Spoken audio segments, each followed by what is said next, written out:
Hello and welcome to the Most Excellent 80s Movies podcast. It's a podcast where a filmmaker, a comedian, and an author brave the wild, wild west of the 80s movies that we love and love to hate, looking back with our modern eyes to see what we think of them now. And this is Silverado, a movie selection from 1985.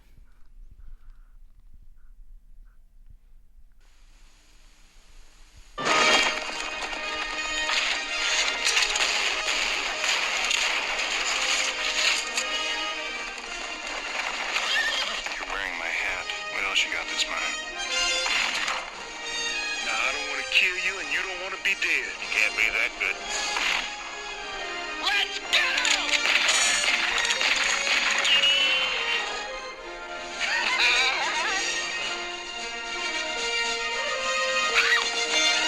What's all this, then? This is a crazy town, Emmett.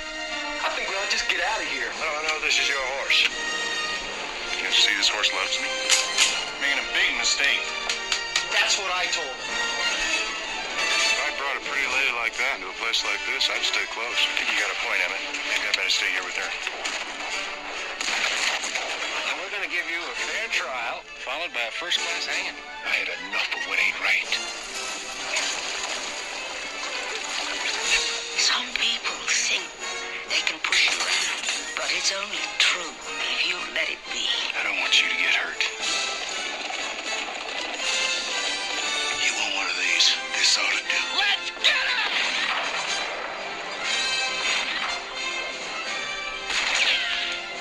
Hanging around with you is no picnic. Come on!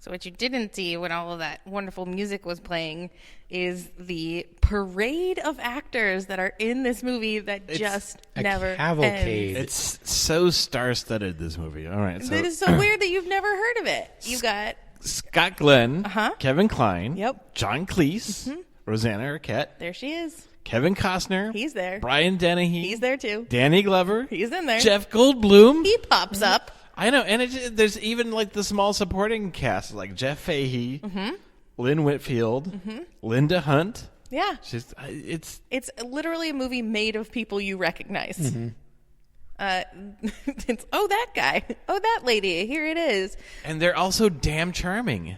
They are. And this is a very weird movie. Very weird movie. Yeah, it's so damn charming. It's you get the sense like everyone, especially the writer director Lawrence Kasdan, is just so freaking thrilled to be making a Western. Yeah. And I feel like that trailer shows the enthusiasm, shows like how much fun each character is, and the trailer also, like this movie, conveys no sense of what the story is. Right. Like what it is sure does not.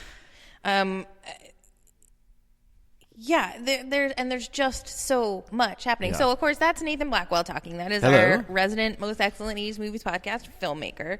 I am Chrissy Lenz, the comedian. And joining us is the person who chose this movie, Craig Michael Curtis. I adore this movie. Okay. I shall love tread this carefully. movie to pieces. I have never heard of this movie. Really? Never. And which is so surprising to me. Like, Considering who's in it, and considering who's in it, considering that my dad loved Westerns and forced us to watch them constantly and loved Kevin Costner and all of this stuff. So this was a first-time watch for me. Wow. I know. What a treat, right? Yeah. Okay. So here's the thing. If you Okay. boil it down, this is the story. Oh, I want to hear you describe the town. plot of this movie in like a paragraph, please. Okay. This is the story of a town where the 6 guys who are the bosses of the town really just don't want anyone else to live there. They want it to be the 6 of them. And their cows. And their cows, the lady who runs the bar, the 2 whores that they're okay with, and that's it. Anybody else who tries to live in this town, they're going to get rid of you. They're not welcome if you try and like put up a little house and have a little store. No, get the hell out of here. We're going to burn it down and kill you. They love their cows more. Kidnap your children. And people stop by and you're like, nope, I'm either going to hang you or get rid of you. And, you know, that's just what it is. It's the town of Silverado, population, the 8 of us. And our favorite cows. And the rest of you can get the fuck out. There are so many different characters and so many different subplots that it's worth noting that you are like an hour, 10 minutes before you even get to Silverado. Oh, yeah. Yes. So in my notes, I wrote down, these scenes are so great. The characters are so great. I'm 35 minutes in and I have no idea what the story is. No idea. And then an hour in, it's like, oh, I think I know what the story is now. Or who the movie's about. Who is this movie about? Is it about you, Kevin Kline? Is it about you, other guy? Like, what? It's an ensemble story, and that's why. And they all have their own backstories and subplots within subplots. Like when the movie opens, you have Scott Glenn's character Emmett. Mm-hmm. He's sleeping in a shed that is like literally out in the middle of nowhere. And it's just like a shoebox made of wood. Yes, that's all it is. And it's a great scene. Like it's a great opener. And suddenly he is ambushed by cowboys. Like I don't know how many, like 3 or 4 cowboys have all just started shooting at the shed, and he's like blasting them through the wooden planks, and you know he's doing like these ninja flips with his rifle, and you know distracting them by throwing his empty gun at a cast iron stove, and he basically wipes them all out. And steps outside to the open vista, and the you know big rolling opening credits, and the story never continues. see him. It's like, why did that just happen? Don't worry about it, because here's Kevin Kline, half naked, lying, waiting to die. You never see Scott Glenn do anything like that again in the rest of the movie. He is a badass in the opening scene, and that has established him as a badass, and that's really the only time. And everyone talks about him like he's like just like the. Don't go after him, or you are. I think he shows himself to be like he does good stuff, capable and deadly. But like the next time he really comes out, he's like practicing for a fight, and then he gets trampled by a horse. That is the stupidest part of this whole entire movie. And the rest of the movie, he's like on 50% power because he just got kicked in the head by a horse. Mm-hmm. And so this is the only time you really see him like full on, and you just kind of accept the rest of the movie when everyone says, "Don't go after Emmett," or "You 20 guys are all dead." Yeah. And so they establish that before they have a single line of dialogue, mm-hmm. and just kind of, you know, now that that's in your head, that guy's established as a badass. We really don't even need him to do anything the rest of the movie except kind of be there and occasionally say something. Well, he takes Kevin Kline, so he finds Kevin Kline, and Kevin Kline is like, he's like, here are the things I care about: my horse, my hat, my gun. Yeah. People took them all, and I'm mad.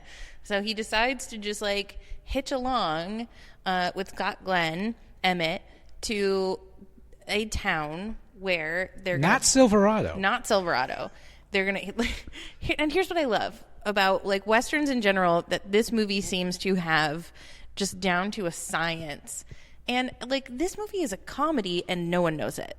Oh yeah, it is high spirited. It is high spirited, to say the least. If you had, and you even have John Cleese and Kevin Kline in there. That was fun. That was so fun that like you go into this town, and you know before you even meet anyone else, you see Brian Dennehy, who was born as a corrupt sheriff. Yep. But he's not the corrupt sheriff of this town. Born as a corrupt sheriff. the Brian Dennehy. The corrupt sheriff of this particular town is John freaking Cleese. And you haven't even gone to the town where Brian Dennehy is the corrupt sheriff yet. So in the meantime, you have basically Danny Glover strolls into town and gets Wait, hassled. we're not to Danny Glover. We're not there yet. Oh, that's right. That's like 8 plot points. That's 2 later. movies away. But this movie is comedic. There are comedic lines. Hilariously, like John Cleese has a great line where he's like, "I believe my territory ends here today," when he gets shot in the hat. It's a funny movie, and no one's playing it as a comedy. But they do this awesome thing where it's like, "Oh, where are you going? A town that's over there. Oh yeah, I know that town. The town that's over there. Yeah. It's over there. It's I know that way. town. I'm there going to meet a guy. Tell me about this guy. Maybe I know this guy. He's a young guy, has a hat, carries a gun. I know that guy. I know exactly who you're talking about. I know exactly that guy. He's over here. Let me take you over there. He's in prison. Oh, my dad told me to just go towards those mountains and head through that notch. Which notch? Right there. I assume it's that one. That one right there. It's the vaguest stuff that only works if you live in a world where there are 12 people. But that's the thing, because like at the very beginning of the movie, you have Emmett, who just fought off an army of cowboys, and then he meets Kevin Kline, who's Peyton is his character's name, who's like lying in the desert in his long johns waiting to die. And I love it. I just love the notion of what we were talking about a second ago. Because, like, Brian Dennehy is like, he is smiling at you, but you can tell there's something menacing behind it. I just love the idea, is like you said, he was born a mean sheriff. Yeah, just a like, corrupt congratulations, here's your baby. It's a corrupt sheriff. Oh, a corrupt sheriff. You just hope it's healthy. Yeah. And then here we have our own little baby corrupt That's sheriff. all you root for. But yeah, like these two characters meet out in the desert, and Emmett gives Peyton some water. They are now best friends. Besties, and they're traveling. They're adventuring together now, and so it's just like something you do in a role playing game. Like, you just need to meet up. All right, you two are together now. Go to the tavern. The rest of your lives, you two are a duo now. And Yeah. anyone else who comes along, I will check the tavern for any news or adventures. Yes, that's exactly what happens. Because they just go from thing to thing. So they're like, "Oh, I'm here to find a young guy." "Oh, a young guy? Yeah, we've got him." It's Kevin Costner, and he is in prison, and they all talk about him as though he is a child. Is he supposed to be like 16? Well, he's a young Kevin Costner, so I guess we'll play him as a kid. Like, 21. Jon Snow in Game of Thrones is supposed to be 14 years old, and Right. I just don't buy that in the show. Well, and every single person in this world is going to die before they're 30. So Yeah, so there you go. If you're a grizzled old man at 22. Yeah, you're Brian Dennehy at 30. So Oof. So Kevin Costner is in jail, he says, for kissing a girl. And, like, I was really so confused by his character. I kept trying to figure out if this was a character who was supposed to be displaying cognitive disabilities, if you will. like he was a little slow. Like he's a little fast. A little special, yeah. Because he's, like, hanging from the ceilings and climbing all around and acting like... He's very childlike. Yeah. But then he's also, like, extraordinarily deadly. And what I figured out by the end of the movie is that this is just a character who loves life. He's just a happy guy. Yeah, he's happy-go-lucky. He's here for this. He's loving He's it. living the moment. He's got a fringe jacket on. He gets to shoot people. Like, he's living his best life. Yes. So they break him out of jail. Oh, yeah, and This again, is where Danny Glover comes in. Again, before that, Kevin Kline starts to repiece together all his stuff by finding people. Oh, that guy's got my horse. And then he has to which he smooches. I love that part where he's smooching his Glenn horse. gives him $1 to go buy some clothes, and instead of buying clothes, he runs into a pawn shop and buys a really ratty old gun, and he just kind of runs back out in his underwear and tries to load this really old gun that's falling apart, and the guy sees him start chasing on his horse and shooting at him, and he's putting the gun together, and he gets a whole shot through the crotch of the underwear. Which is hilarious. And then he shoots the guy in one shot. That moment is a Naked Gun level slapstick moment where this guy on horseback is charging at him shooting. He is loading his gun. He gets shot in the crotch of his pajamas. Where it goes through and through, it doesn't actually hit anything. And then he takes the guy down in one shot. Yeah, and just kind of like, there, I did it. I got my horse back. There's so many moments like They play it so straight, A though. whole movie would be about a guy who is robbed blind and then goes back piecing together all the stuff, getting revenge on all the people and getting his stuff back. That happens like in the first 15 minutes of this movie. Yep. He does it again with his hat and his gun, and that gets him in jail with Kevin Costner. And but before that, Danny Glover comes Danny around. Glover. What were you going to say? So Lawrence Kasdan, who wrote Raiders of the Lost Ark, who wrote Empire Strikes Back, you just felt like he spent all of that that he built up all that to make this movie. It's like, I'm gonna make my frickin' Western. There's gonna be a scene where the guy's stranded in the desert. There's gonna be a great there's so many moments, Every Western trope you can possibly think of, and his twist on it, and they're so charming and so fun. And there's so many of those throughout the movie. You just feel his enthusiasm for the whole thing. It just takes an hour and 18 minutes until you meet like who the bad guy is. there are so many. And it's not even the bad guy, you know. No, I mean, it's not. like the guys who robbed Kevin Kline and took all his stuff and left him for dead. They're not even in the top 5 bad guys of this No. movie. Because this town is like, this whole movie is just full of people who are murderers who spit on the ground. Yeah. But there's a line. So John Cleese, who is the sheriff who has captured Kevin Costner, who is like hilarious, even though no one is laughing. And, he says, Scott Glenn says at some point, they're going to hang Kevin Costner. He's like, well, at dawn, I guess you'll find out what happens when you make these choices. And the guy goes, 10 a.m. We don't dawn.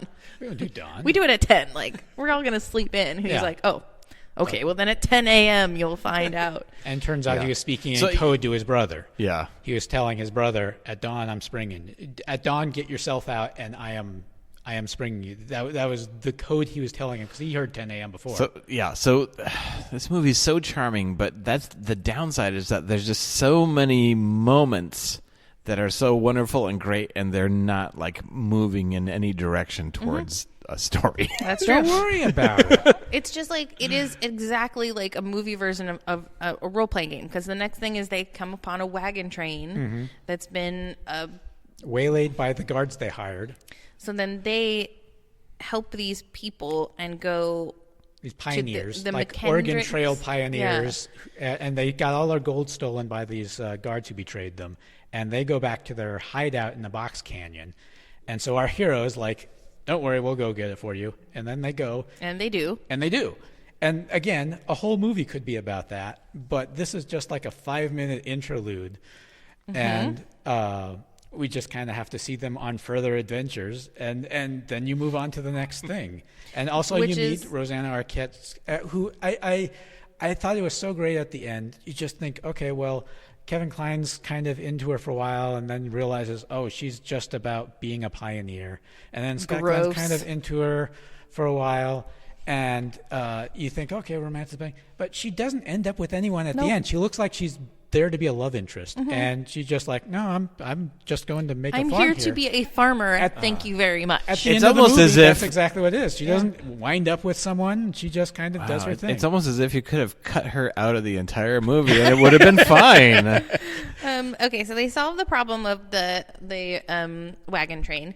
They take them to Silverado. Yes, Where, and we're there. lo and behold, that's where Brian Dennehy, He's the sheriff of that town. and he's like so excited to see Kevin Kline, and he's like, come hang out at my saloon. Because they have a past together where they used to like do Be bad notorious things. Yeah. And they have both decided to put that behind them, but in different ways. And Brian Dennehy's To go just gonna legit. Brian Dennehy's character, Cobb, is going legit by basically being a corrupt sheriff, which he was born to be. It was always there. Literally. Yes. And he also owns the saloon. Yeah. And so he sees this as a great deal going on, and so he's really the Darth Vader of this, to where he's not really technically the He's boss. not the big boss. There's a The boss landowner. is the rancher landowner who we don't meet until 1 hour and 18 minutes in, who's forcing people off their land so he can have that more cows. That's McAnderos. And I cannot Kendrick. Kendrick. because Anna he Kendrick he is is a forcing them off their Caucasian land. bearded Oh, man and with a his- dark hat. He looks exactly like all of his men, and I could never pick him out Yeah. when he was doing things except in close-ups. He I is, didn't even even though know he he is- was a guy. Even though he's the big bad of the story, and he has a Exactly. backstory, like Scott Glenn went to jail. He just got out of jail for killing that guy's father. Again, What? and this is so. Don't worry about it, It's because brushed- Stampede! It's brushed off so quickly. Not only the importance of this, and like his power, and there's only one scene that he uses leverage against Brian Dennehy, which makes him like his boss. It's so brushed over, and then his death is so quickly done that it really has. It's okay that you don't remember it because didn't it's not important. His unnamed He's like- henchman with the eye patch had more personality. Yeah, eye patch. Who was from Romancing the Stone? Who was the cowboy Oh at my the beginning? God, you're right. Oh my God. Yeah. So he's like the emperor almost, like pulling the strings of the bad Right. guy. Okay. Yeah. None of that made it into my consciousness as I watched. This Oh, movie. because it's so brushed over. So Kevin Kline in Silverado. So They should have just made it John Cleese. yeah, just have one town. We don't need to go to two towns. So Kevin Costner and Scott Glenn are chilling with their sister and her family, who like had the misfortune to come live in Silverado. Yeah, and they are like, they run the land office, which has to do with the pioneers and the cattle baron.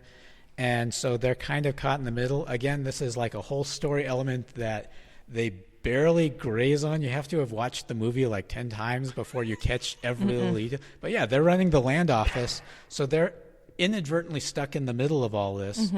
And to the point where, you know, the mother is the sister of Emmett and Jake. And so they're going to see them on the way while they're going to California. For whatever reason, they're going to California. And so They went to see they're the just whales. regular people. Or, you know, the dinosaurs. They're just regular people, and they just kind of get sucked into the middle of this when the sheriff and his goons and the cattle baron and his goons go after Emmett and Jake because they're kind of nosing in. And Danny Glover's here too because his father got chased off of his land by the cattle baron And is living in a cave now. living in a cave until he gets murdered. But his sister's the town whore, one of two. One of Yes. two approved whores. Yes, one of two towns. Sex worker, excuse me. Jeff Goldblum shows up, and he is like a gambler. And he is so morally ambiguous in this. You're not entirely what sure the fuck what is he doing side there? he's We don't on. need him. We don't need him. There's Get a scene. rid of it. There's a scene in I the love you. saloon where I love there's you, Jeff Goldblum. Kevin Kline I do too. and one of the sheriff's henchmen are in like this standoff where they have a history and they're like about to draw, and then Jeff Goldblum, everyone in the saloon is like frozen, like what's going to happen next. Jeff Goldblum kind of subtly positions himself so that he can reach for the dagger that he has sheathed in his ankle holster. And you're wondering, he just got here and he's a gambler. That's all. He's not really connected with either of these teams, is he?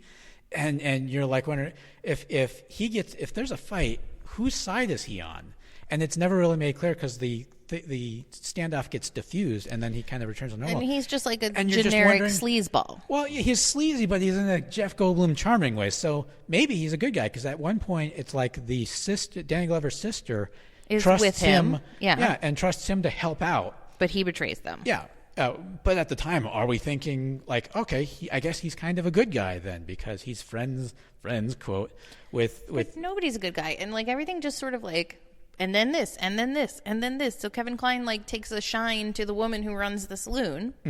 They kill the other guy who works for her, so now he works for her. and he's in charge of gambling, whatever that means. You never actually see him working. You're just kind of in the back drinking with Stella. And so that's his leverage. Like Brian Dennehy understands that once Kevin Kline likes something, Then you can use it against him. so he threatens the cute little lady who runs the bar. And so Kevin Kline's like, well, then I guess I won't go help.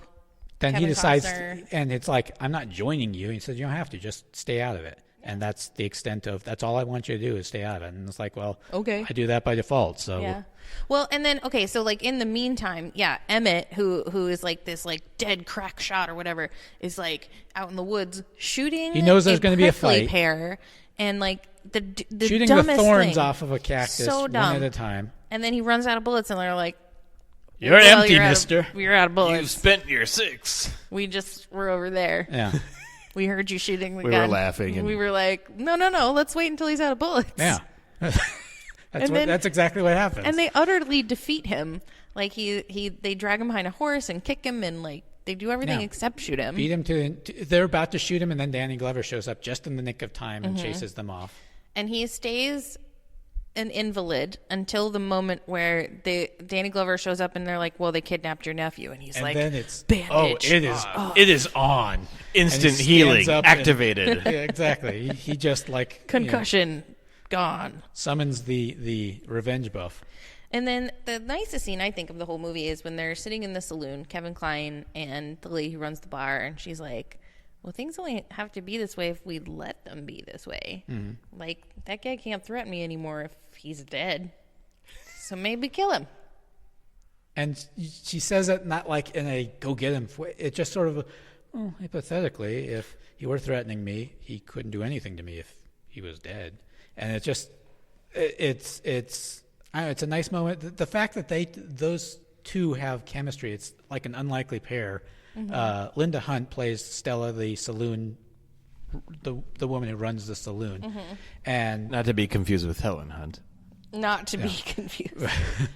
What are some things that we know her from? I've seen her in like 100 things, but I'm spacing and I'll look it up. resulting to IMDb. Oh, are you looking? she's extremely short, and that's played into it as well. But it just seems like an unlikely pairing between those two.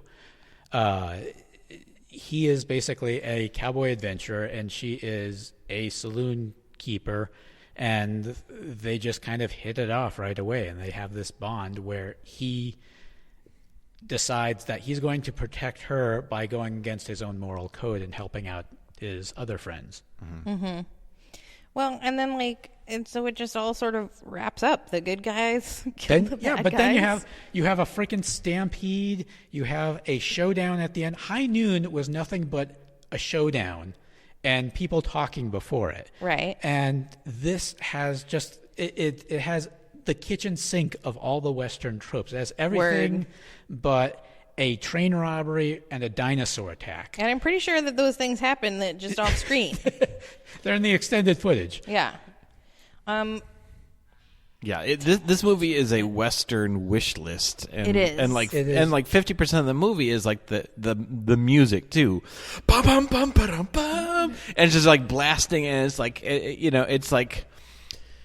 It's rollicking, chandelier swinging, adventure-ish. Sometimes Western music. it's even like exploding when they're just like walking across the street and like picking something off of their boot, and it's just like they're going to the drugstore and bigger.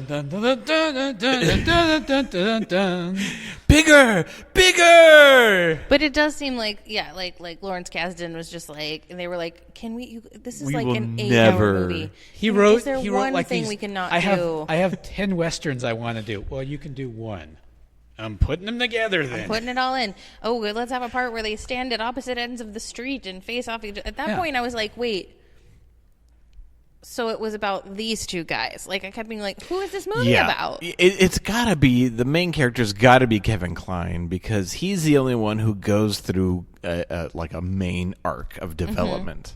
He actually Of develops in changing. the story because I think you could say Jake, who's Kevin Costner, he grows up a little. He grows up a little. By the A end, little, where he yeah. shoots two guys at the same time with his twin guns, before he's like, "Woo, yeah, all right, let's do this." And then at the end, he's just he shoots the two of them, and now he's stony faced, like I've become a man. I've become a man, and now this is how I've I lost my speak. love of life, and now I'm just a stone cold Oh, killer. Texas. And that's that. But yeah, no, so Kevin Kline is the one who has to go from gambler, looking out for himself, to kind of settling down and doing what's right. And in the end, the very last thing we see is that he has become the sheriff now of Silverado, and they do this insanely slow push on him, like On the star. revealing the badge. Yeah. It's like, we all know what's under there. Well, it's the dramatic moment. You get to see the sheriff's star. I got it. I got it right here. You want to see it? So here's my question too, which is that like everybody in these movies does like a floppy death. It's like, oh, you get shot once, floppy death. Oh, you got hit with the. Oh yeah, so again, another Western Western trope. Yeah. And there's no, I won't spoil it, but there's someone who gets stabbed in the gut and then just keels over and dies. It probably takes you like 15 minutes to die from a knife wound. 15 days. Yeah, and I just like the idea that he just gives up. You're just like, dead. but I'm going to catch up on some sleep. Yeah, I mean, like, if you only were ever going to see one Western and you needed to fully You understand needed to see the all the genre. Westerns. You needed to get all of the Western. This is the movie for you. This is the cliff notes of all Westerns. It finishes with a plot twist that I love too, because the very last line of the movie is Kevin Costner. They're riding off to California, and Kevin Costner turns back to them and yells, "We'll be back," implying a sequel. That will never happen. Yeah. Well, because it's going to take them a real 'Cause long we're- time to get to California. Like, at the rate they get places. Yeah. Well, see, they have to go to the next town and have another adventure. Yeah. And it's going to take a while And to get meet to California. 12 more people. Yes, and have a whole other movie. That's why you just assume that Kasdan probably thought, "Oh, this is part one of a 10-part Western trilogy." Did he have more Western ideas that were not? There aren't any more. It There's seems like he used no them all, more but maybe Western. he just It'd have to be a gangster movie now. again, train robbery, dinosaur attack. That was going to be Silverado too, but it never panned out. So you just have to accept that this 18 plot point movie is all you're going to get from the Kasdan Western genre. Well, And- but I think he checked all the boxes and good night. And he had a lot of boxes to check, and Yeah. he Wish powered fulfilled. through them. And I have to say the results are far better than some other examples you could think of like someone who's been a really successful like writer and director. Right. Like, Now getting a make blank your check. Movie. Yeah. Yeah, exactly. Like a lot of times it doesn't turn out quite as fun. There's a podcast called Blank Check, and it's about we've had success in this movie, and now I've been given a blank check, and now I'm gonna do my freaking Western, and I feel like this is a blank check movie, just not knowing anything about how successful or powerful he was before that. But, Right. But I think he had enough to get all these people Enough involved. clout to do juice. just this thing. Yeah. And Chrissy had never heard of the movie. That was No. his dream. The guy who made Raiders, he made this movie, blank check movie, and you saw it, you liked it, and then you forgot about it for 30 years. Yeah. Well, Yeah. and there's so much. There's just so much. Like, it's literally impossible to talk about every single thing. Like, I love how Kevin Kline is like, "That's my hat. I can tell. Every hat here looks the same. That one's mine. But that Like, one's mine. Every horse looks the same. That's my horse. That is Like, my that's horse. all I got. I got my I horse. wrote got my hat. saddle underneath and my name Wrote my underneath name. the saddle, so you can ID it. That's all. And in the town where John Cleese is the sheriff, there is a little shoe repair shop that you can see, like when they're riding into and out of town. And I'm like, what is the story of the family that owns this shoe repair shop? This town has 20 people in it, but they all need their shoes constantly They all gotta repaired. they all gotta wear shoes. They're just Everybody full wears of business. They had to open up a second shop that was like Like- on the other side of the street because there's So- only one street. Like a soft deep cut, an undeep cut recommendation would be Grand Canyon. Have you seen Yeah, that? which is Lawrence Kasdan. Yeah, right? Lawrence Kasdan again, but you again get Kevin Kline and you get Danny Glover. And so many stories. Yeah, and so many stories. But that's I feel like it definitely has more of a theme and more of a cohesive element to Yeah. it. You know? Because the story of that is sort of like, we're going to take all of these stories and Right. bippity boppity boo them all together, right? yeah. Yeah, I've seen movies that have lots of plot lines and lots of characters, and it usually just feels like 20 short stories compressed into a movie. And this one, I just felt like it was. Let's just be We have cowboys, There's guys. a lot of Yeah, shit let's going just on here, pretend to be folks. cowboys. Let's just be cowboys. So what makes this one of your favorites then? Like, when you come back to it, what are you there for? Westerns are its own genre and have been since they started making movies. And it's always felt weird to me that Western was such a prolific genre that why aren't samurai movies its own genre in the same way that Westerns are? Because it's They are in Japan. Yeah. I mean, but Or you make a samurai movie and turn it into a Western. You could do that Magnificent too, Seven, And right? then you remake that movie. Yeah. Yes, and then remake that movie and so on. But it was there were so many westerns in the 30s, 40s, 50s, 60s, 70s, and into the 80s, and when I was growing up, it felt like they were more or less the same. They had different plots and they had different things in them, but it was just. I live in Arizona. It's hot, it's dry, and when there's no air conditioning, it's really uncomfortable. And if you're like out in the desert on a horse with no name, it never appealed to me like it seemed to appeal to other people where they would become obsessed with the genre. This was the first and probably still the only Western that made me want to do it. If there was an actual Westworld,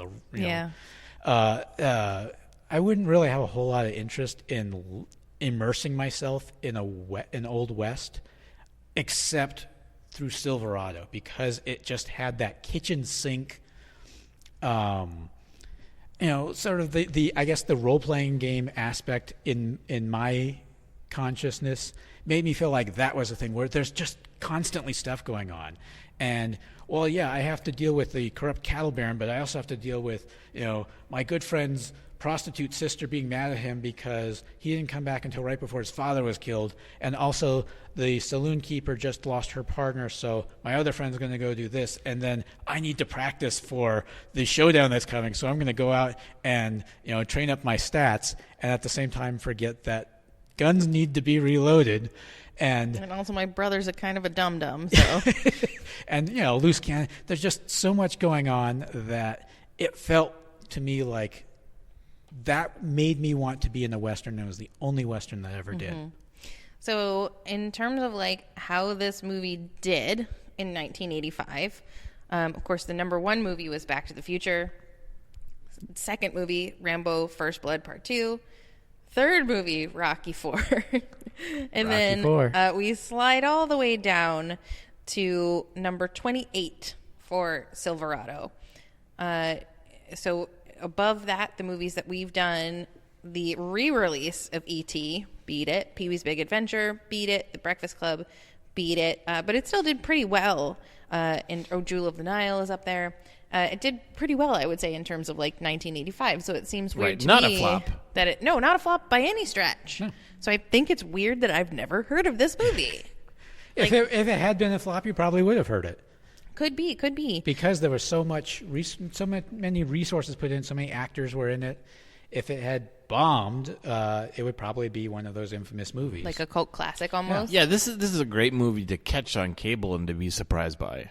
Yeah, because it's too good to be bad, but it's also too weird to be Tombstone, right? It while it doesn't take itself too seriously, it doesn't parody itself. It just is. It is what it is. Yeah, I feel like it's a great kind of movie to, like, again, catch on TV, and it's like, oh, I'm halfway through this. I'll enjoy this and sit and watch. And it's not like, it's like a good time movie. Yeah. It's like a casual good time movie. So let me ask you this, Nathan. In terms of like it being a Western movie, do you feel like it represents the genre well, or is it like kind of one step away?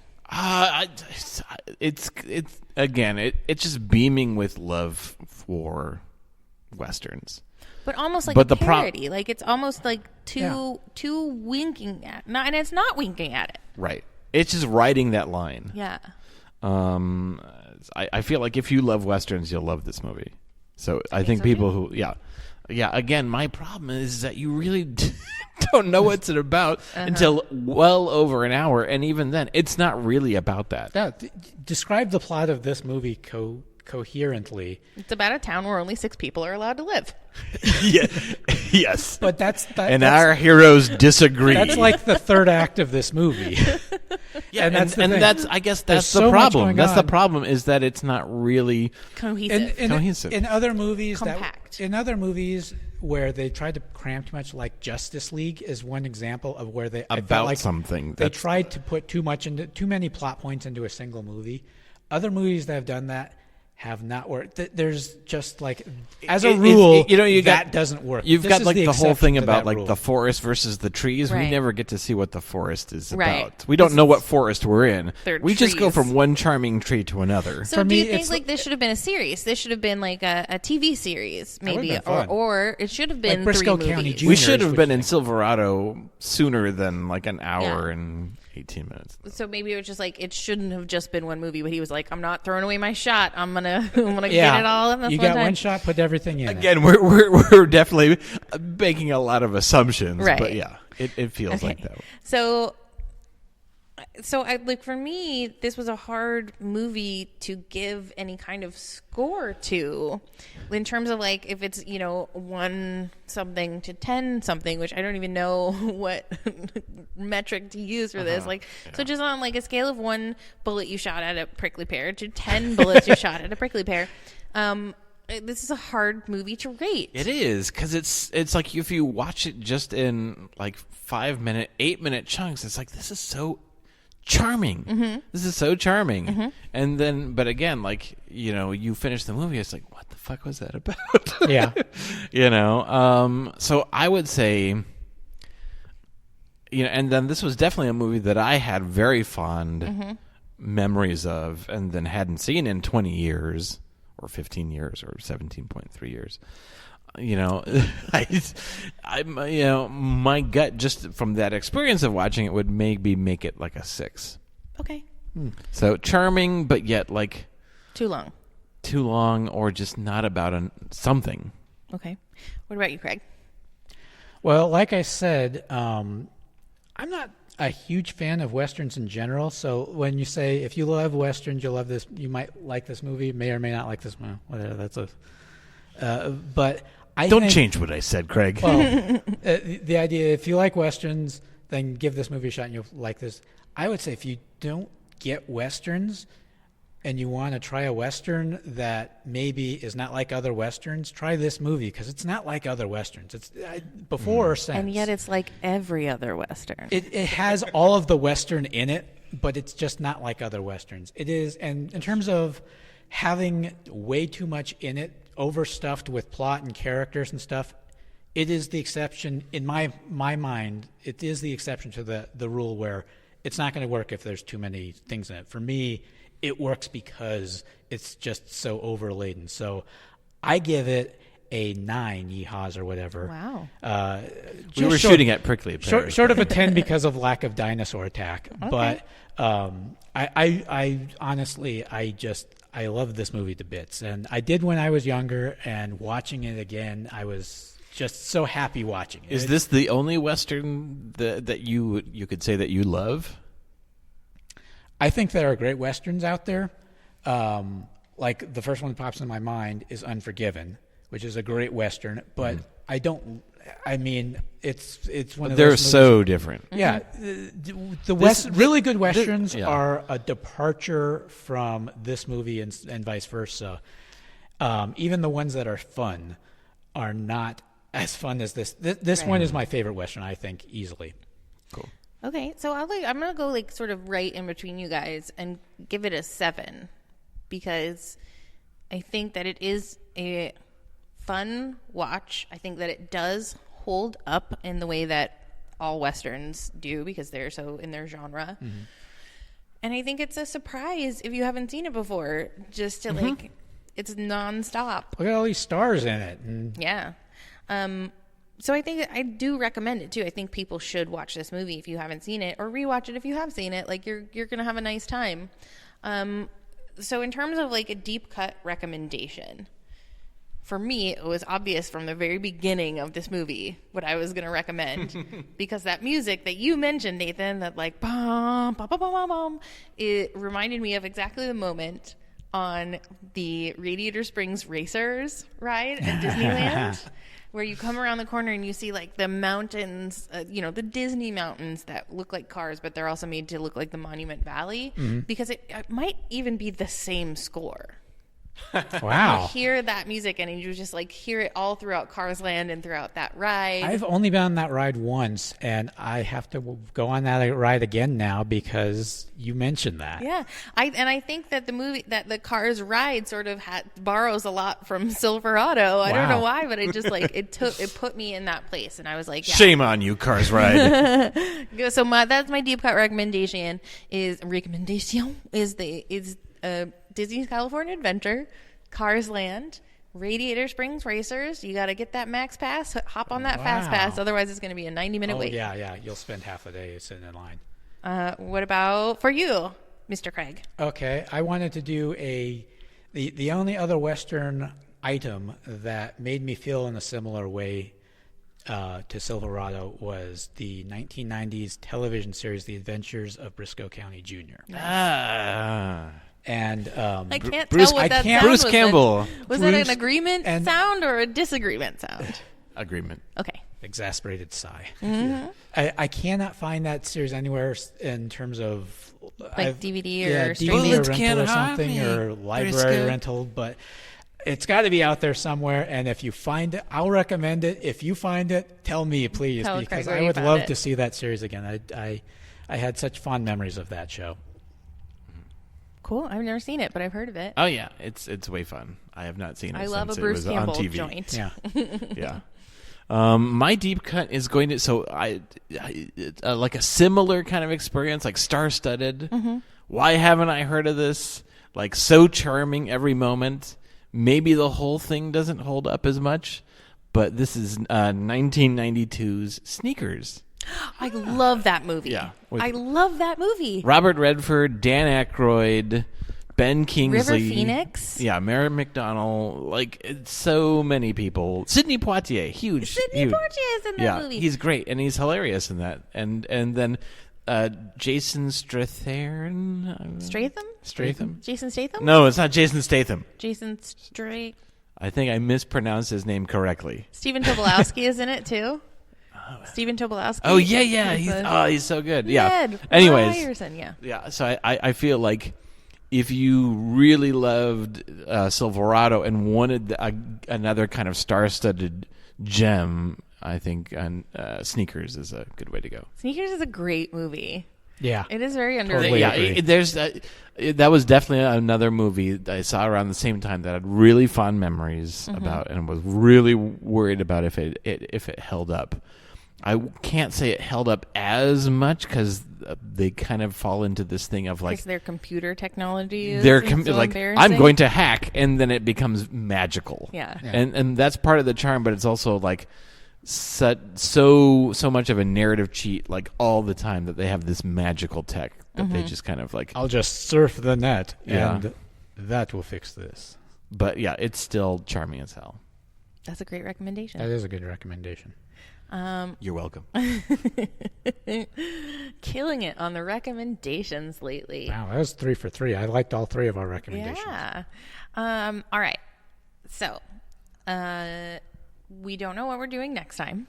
So join us to find out It's what a it is. secret. We don't know yet. But David Strathairn. and who does he play? He plays Whistler, the blind guy. Oh, yeah. I just never knew that guy's name. Yeah, He's in everything. he's great. Yeah. He's great every time. He's David. sometimes a bad guy. David, you're sometimes so a good good. guy. We love you. Why does your name sound so much like Jason Statham? He's a guy I remember. Right. He was in this movie. I remember it. That's the problem with like Stellan Skarsgård. His name sounds just like Stellar Skateboard? yes. Yeah. Too many names. Okay. Where can people find the work of Craig Michael Curtis? You can find me on Amazon, Kindle, Nook, and on my website, craigmichaelcurse.com, and on Facebook as well. Very good. And the work of filmmaker Nathan Blackwell. SquishyStudios.com if you want to check out our short films or web series Voyage Trekkers. And then we're on the Facebooks and Instagrams and the Twitter. But we don't tweet. You've made a Western before, haven't you? Like, didn't you? I feel Craig like I make one have. before? Yeah. Well, I've directed. Silent. Yeah. Various. And I would love to do a Western. I think you should. That's great. I think your They're great. Western would turn out exactly like this.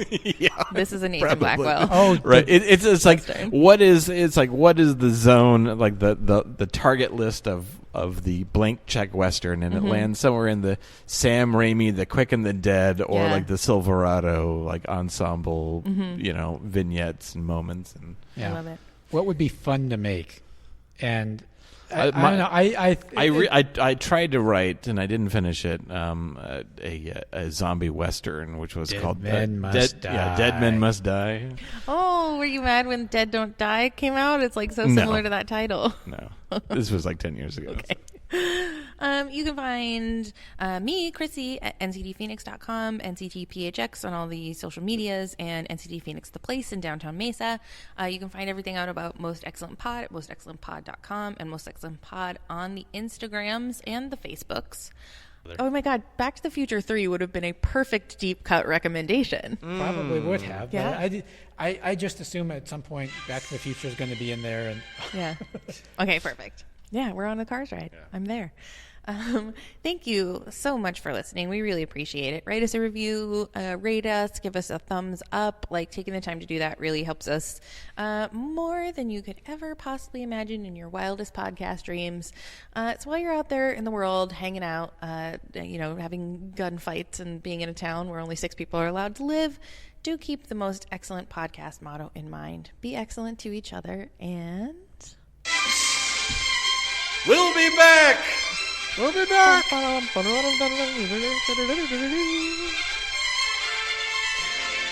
And party on, dudes.